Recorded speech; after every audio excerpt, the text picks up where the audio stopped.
Hello everyone. Hindi क्षितिज भाग 1 काव्यखंड chapter number 14 चंद्रगहना से लौटती bell. NCERT solution discuss करेंगे। उससे पहले हम इसके राइटर केदारनाथ अग्रवाल के बारे में कुछ बातें बताना चाहेंगे। केदारनाथ अग्रवाल का जन्म उत्तर प्रदेश के बांदा जिले में हुआ था। उच्च शिक्षा इलाहाबाद और आगरा विश्वविद्यालयों से प्राप्त की। कानून की पढ़ाई संपन्न कर वे बांदा में ही वकालत करने लगे। जब वे इंटरमीडिएट के विद्यार्थी थे तभी से कविता लिखने लगे थे। अब हम आपको इस कविता में क्या है उसके बारे में बताते हैं। कवि चंद्रगहना नामक स्थान से घर लौट रहा है। उसका मार्ग खेतों और पोखरों से होकर गुजरता है, जिनका सौंदर्य उसे भाव विभोर कर देता है। वह खेत की मेड़ पर बैठकर खेत की शोभा देखता है, पोखर की हलचल देखता है और दूर फैली चित्रकूट की पहाड़ियों को देखता है और उन्हें अपनी कविता में बांध लेता है।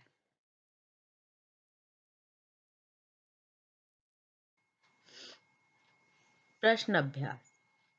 प्रश्न 1। इस विजन में अधिक है।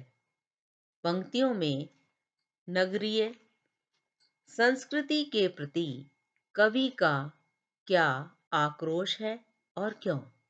उत्तर। इन पंक्तियों में कवि ने शहरी रिश्तों पर अपना आक्रोश जताया है। कवि ने शहरी भूमि को निर्जन कहा है। निर्जन यानी कि जहां कोई ना हो, क्योंकि वहां के लोग स्वार्थी और आत्म केंद्रित होते हैं। शहर के जो लोग होते हैं वे स्वार्थी होते हैं, ये कवि का कहना है, क्योंकि वे लोग अपने ही बारे में सोचते हैं। उनमें प्रेम भाव व एकता नहीं होती है, उन्हें सिर्फ पैसों से मतलब होता है।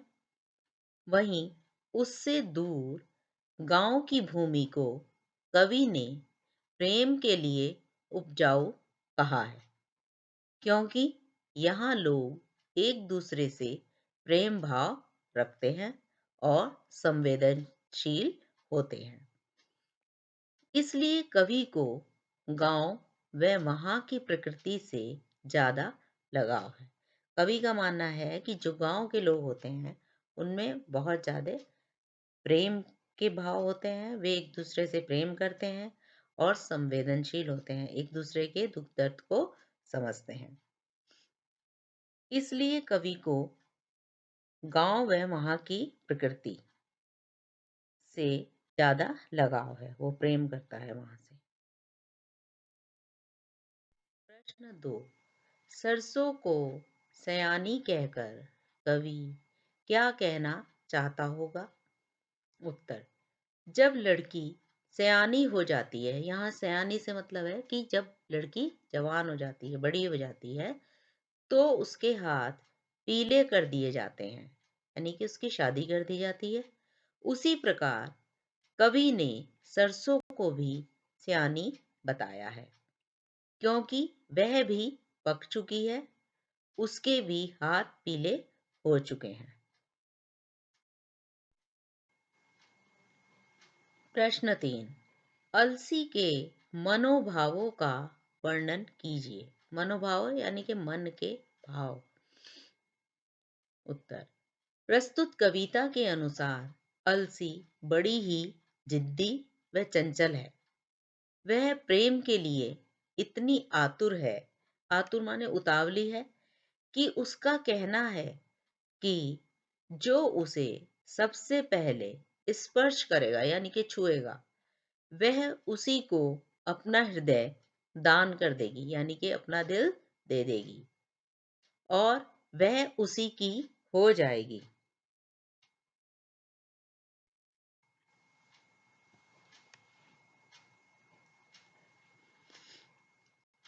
प्रश्न 4। अलसी के लिए हठीली विशेषण का प्रयोग क्यों किया गया है? हठीली का मतलब होता है जिद्दी। अलसी के लिए कवि ने हठीली शब्द का प्रयोग इसलिए किया है क्योंकि वह जिद्दी राजकुमारी की तरह सर पर फूलों का ताज सजाकर जबरदस्ती चने के पौधों के बीच में खड़ी होकर अपनी महत्ता जताती है। तो कहती है कि मैं बहुत महत्वपूर्ण हूँ और उसकी जिद है कि जो उसे सबसे पहले स्पर्श करेगा, छुएगा, वह उसी को अपना हृदय दे देगी, यानी कि अपना दिल दे देगी। प्रश्न 5। चांदी का बड़ा सा गोल खंबा में कवि किस सूक्ष्म कल्पना का आभास मिलता है? उत्तर।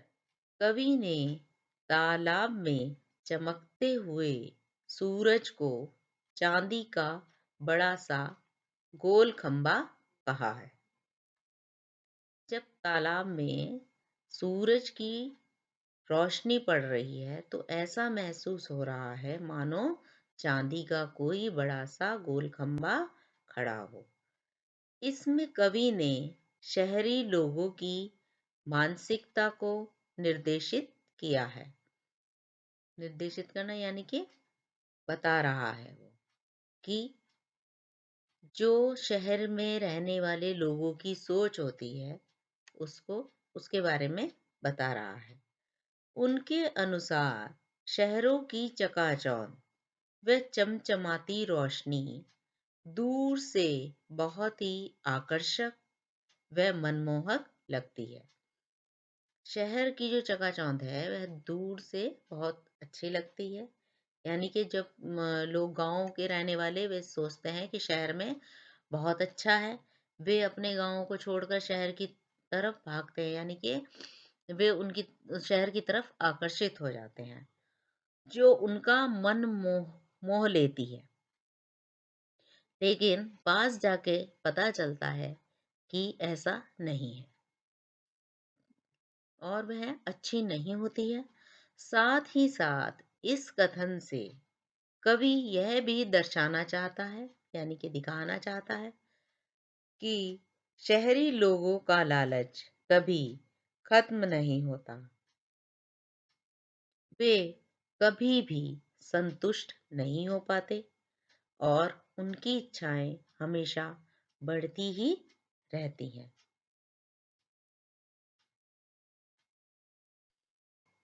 प्रश्न 6। कविता के आधार पर हरे चने का सौंदर्य अपने शब्दों में चित्रित कीजिए। उत्तर। हरे चने के पौधे कवि को बौने मनुष्य के समान प्रतीत हो रहे हैं। जैसे कि कोई छोटे कद का इंसान होता है वैसा लग रहा है। कौन? हरे चने का पौधा। जिन पर उगे हुए छोटे से गुलाबी फूल ऐसे लग रहे हैं मानो उन्होंने सिर पर छोटा सा गुलाबी साफा बांध रखा हो। जैसे दूल्हे के सिर पर रखते हैं ना गुलाबी रंग का जो वो होता है पगड़ी, गुलाबी रंग की पगड़ी सी रखी रहती है।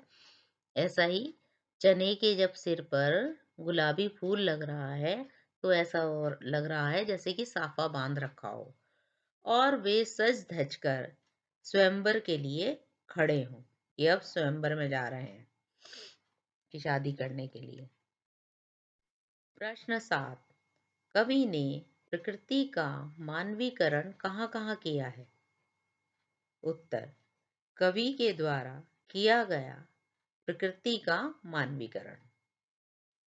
इसमें बताया गया है कि कहाँ कहाँ कवि ने प्रकृति का मानवीकरण किया है इन शब्दों में, इन वाक्यों में। नंबर 1। यह हरा ठिगना चना बांधे मुरेठा शीश पर छोटे गुलाबी फूल का सजकर खड़ा है। यहाँ कवि ने हरे चने के पौधे को बौना मनुष्य बताया है। नंबर 2, पास ही मिलकर उगी है, बीच में अलसी हठीली, देह की पतली कमर की है लचीली, नीले फूल फूल को सिर पर चढ़ाकर कह रही है जो छुए यह हृदय दूं, हृदय का दान उसको। इन पंक्तियों में अलसी को जिद्दी युक्ति बतलाया गया है।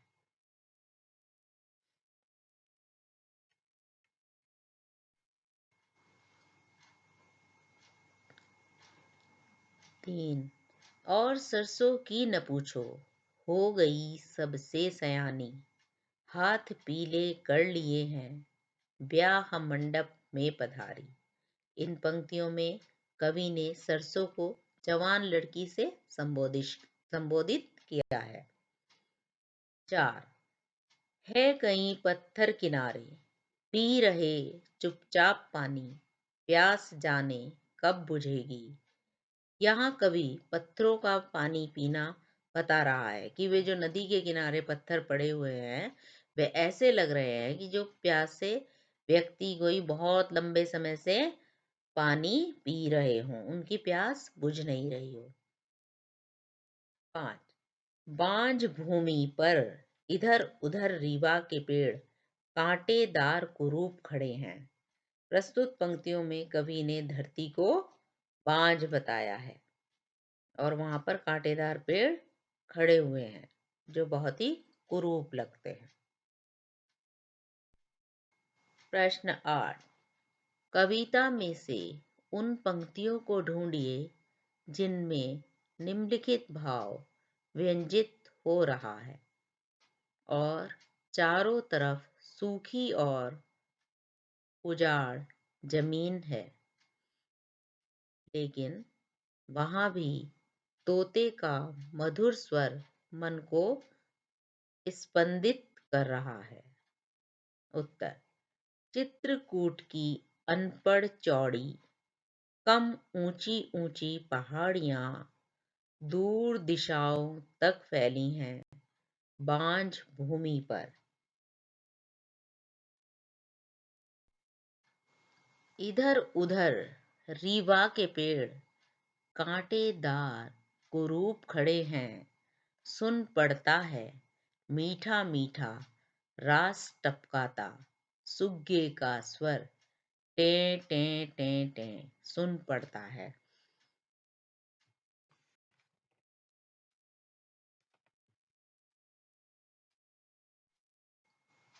रचना और अभिव्यक्ति। प्रश्नों, और सरसों की न पूछो, इस उक्ति में बात को कहने का एक खास अंदाज है। हम इस प्रकार की शैली का प्रयोग कब और क्यों करते हैं? उत्तर, इस प्रकार की शैली का प्रयोग रचनात्मक तरीके से किसी की विशेषता बतलाने व उसकी सराहना करने के लिए किया जाता है। यह एक अप्रत्यक्ष रूप से बात कहने का तरीका है कि ये बात करने का ऐसा तरीका होता है कि सामने से ना कहकर अप्रत्यक्ष तरीके से उसे कही जाए, किसी और का एग्जाम्पल देके। वही इस कविता में बताया गया है। तो मनुष्यों का एग्जाम्पल देके किसके बारे में कह रहे हैं? प्रकृति के बारे में कवि कह रहा है। चने के बारे में बताया, अलसी के बारे में बताया उन्होंने, और सरसों को जवान लड़की के रूप में बताया। तो इसमें मानवीकरण का ज्यादा प्रयोग किया गया है। प्रश्न 10,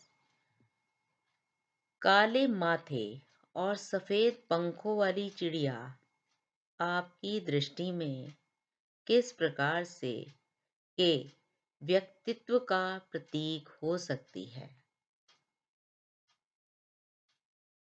उत्तर, काले माथे और सफेद पंखों वाली चिड़िया चतुर व स्वार्थी व्यक्तित्व वाले मनुष्य को प्रदर्शित करती है। ऐसे व्यक्ति सबके सामने अच्छा होने का दिखावा करते हैं, जबकि वे स्वार्थी और आत्म केंद्रित होते हैं।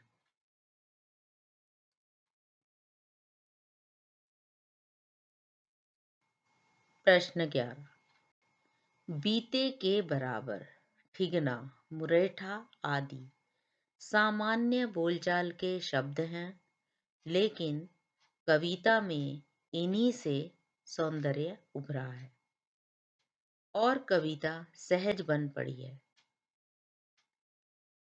कविता में आए ऐसे ही अन्य शब्दों की सूची बनाइए। बीते के बराबर यानी कि बित्ता, छोटा सा। ठिगना, मुरेठा, ये शब्द आए हैं, ये सामान्य शब्द हैं, लेकिन इन्हीं से कविता का सौंदर्य यानी कि सुंदरता बढ़ गई है। ऐसे ही कविता में और भी शब्द हैं।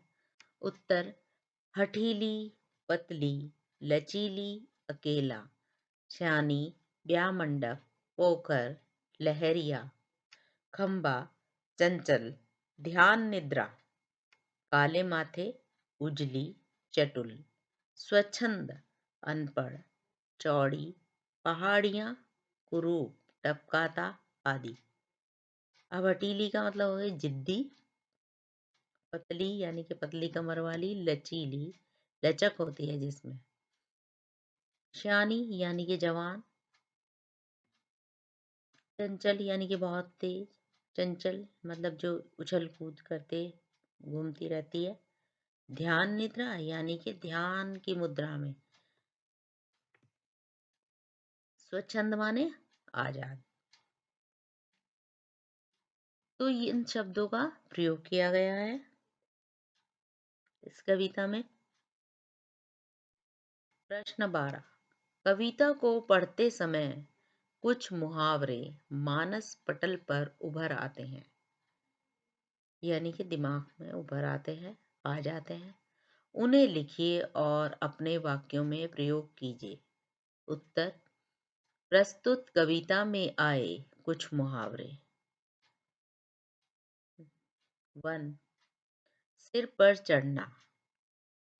सिर पर चढ़ना यानी कि किसी को मतलब ज्यादा भाव दे देना, ज्यादा महत्व दे देना। मैंने उसे थोड़ा मुंह लगाया तो वह सिर पर ही चढ़ गया। हृदय दान करना यानी कि किसी को मतलब दिल से चाहना। मुझे अभिषेक से पहली नजर में ही प्रेम हो गया था और तभी मैंने उसे अपना हृदय दान कर दिया। पैरों तले रखना यानी कि तानाशाह लोग। तानाशाह लोग अपने सेवकों को पैरों तले रखते हैं। प्यार, ध्यान निद्रा त्यागना यानी कि जो ध्यान में बैठा हुआ है उस निद्रा को, नींद को त्याग देना। विद्यालय का बहुत सारा काम होने की वजह से उसने ध्यान निद्रा को त्याग रखा है। नंबर 5, मन होना यानी कि किसी चीज के लिए बहुत बेचैन होना, इच्छा होना, चाहना किसी चीज का। मेरा शादी में जाने का बहुत मन है यानी कि बहुत ज्यादा इच्छा है शादी में जाने की, लेकिन बहुत सारा काम होने की वजह से मैं नहीं जा सकती। आपको वीडियो पसंद आई तो लाइक कीजिए, अरंजे एकेडमी चैनल को सब्सक्राइब करें लेटेस्ट वीडियो के लिए। अपने फ्रेंड्स के साथ शेयर करें। आप अरंजे एकेडमी को व्हाट्सएप, फेसबुक, लिंक्डइन और ट्विटर पर भी कांटेक्ट कर सकते हैं। अपने कमेंट अवश्य भेजें। एनसीईआरटी सॉल्यूशन को डाउनलोड करने के लिए aranjacademy.com वेबसाइट पर जाएं। Thank you.